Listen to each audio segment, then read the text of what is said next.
এই যে বুথ ফেরত সমীক্ষা এটাকে কীভাবে ব্যাখ্যা করবেন? দেখুন, প্রথমত আমি আপনাদের সাথে ক্লিয়ার করে দিই, আমি বুথ ফেরত সমীক্ষায় খুব একটা বিশ্বাস করি না। আমাদের যে অ্যাসেসমেন্ট, ভারতীয় জনতা পার্টির যে কর্মীদের কাছ থেকে পাওয়া যে ফিডব্যাক, সেই ফিডব্যাকের উপর নির্ভর করে আমি এটা বলতে পারি। আমি রাজ্য সভাপতি হওয়ার পর একটা স্লোগান দিয়েছিলাম এবং আমি আপনাদের সামনে বলছি, তখন সেই স্লোগানটা আমাদের কর্মীরা আত্মবিশ্বাসের সাথে অ্যাকসেপ্ট করতে পারেনি। আমি সেই সময় বলেছিলাম এইবার 25 পার, এই স্লোগানটা আমি দিয়েছিলাম। যে তখন পার্টির অবস্থা এমন ছিল যে পার্টির কর্মীরা এটাতে বিশ্বাস করেনি। আজকে প্রায় 2.5 বছর পর এখন কিন্তু পার্টি শুধু নয়, প্রত্যেকটি নিউজ চ্যানেল থেকে শুরু করে সবাই বিশ্বাস করছে যে হ্যাঁ, বিজেপি 25-এর পার যাবে এবং আমাদের টার্গেট হচ্ছে 30। তো 30 পর্যন্ত যতক্ষণ না পৌঁছচ্ছে আমাদের লড়াই চলবে এবং 30 পৌঁছলেই তবে আমি ধরে নেব যে হ্যাঁ, আমরা জিতেছি। সারা দেশে নিয়ে কেউ যে বলা হচ্ছে যে এবারে 400 পার হবে না, ওই 300 থেকে শুধুমাত্র বিজেপি থাকবে এবং সব মিলে 350 থেকে 370 পর্যন্ত যেতে পারে।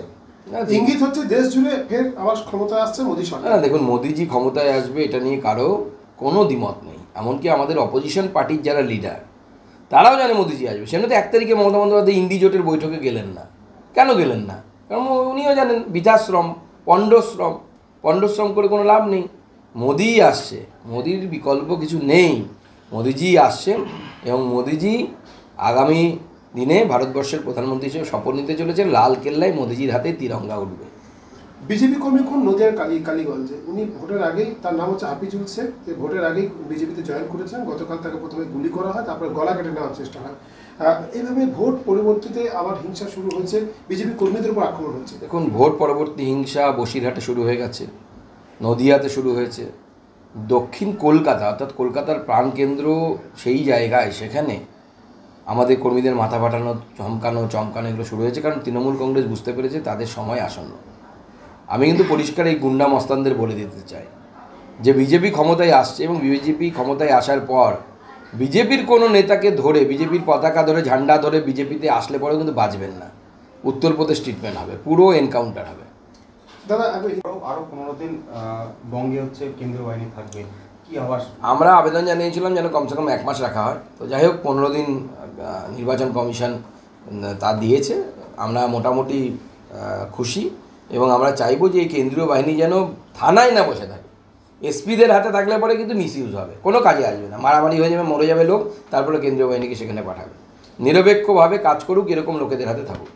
সন্দেশখালী বা অন্য যে কোনো জায়গায় ভোটে সাংবাদিকদের পিটিয়ে ক্যামেরা ভেঙে বক্তৃতা ঘুরে বেড়াচ্ছে দুষ্কৃতীরা, পুলিশ নীরব দর্শক। প্রত্যেকবার এই ভোটে সংবাদ মাধ্যম কি সফট টার্গেট হচ্ছে? সংবাদ মাধ্যমকে চায় তৃণমূল কংগ্রেস যে সংবাদ মাধ্যম যেন তৃণমূলের এই সমস্ত যে দুর্বৃত্তদের জায়গায় যেন না যায়। তৃণমূল কংগ্রেস ওখানে দাপাদাপি করবে, রাজত্ব করবে, মারবে, পিটবে এবং সংবাদ মাধ্যম হচ্ছে সব থেকে মানে ঢোলের মতো হয়ে গেছে, সব টার্গেট, বাজাও যত ইচ্ছে বাজাচ্ছে। তৃণমূল কংগ্রেসের এই অপরাধীদের গ্রেপ্তার হচ্ছে না কেন? আমার মনে হয় ভারতবর্ষের, কলকাতার এবং ভারতবর্ষের যত প্রেসের যে সংগঠনগুলো আছে, আপনাদের পশ্চিমবঙ্গের মুখ্যমন্ত্রীর কাছে প্রশ্ন তোলা উচিত, ডিজিপি পুলিশকে চিঠি লেখা উচিত, কেন গ্রেপ্তার হচ্ছে না এরা? সাংবাদিককে মারার পরও, ক্যামেরা ভাঙার পরও লজ্জা লাগে না এই ডিজিপি? আইএসএফের ভোট গেছে তৃণমূলে, দাবি শওকত মোল্লার। শেলতোবার ভোটে সারাদিন দেখা মিলল না ভাঙড়ের বিধায়ক নওশাদ সিদ্দিকী। শওকতের এই উক্তি কি ঠিক? দেখুন, সেটা সময় এলে বলা যাবে কার ভোট কোথায় গেছে। আমরাও অনেক কিছু করেছি, শওকতবাবু সবটা জানেন না। এই যে গোটা দেশ জুড়ে গেরুয়া ঝড়, সেখানে ইন্ডি জোটের কি আগামী দিনে ভবিষ্যৎ? ইন্ডি জোটের পিন্ডি চটকে গেছে, ওই জোট আর চলবে না।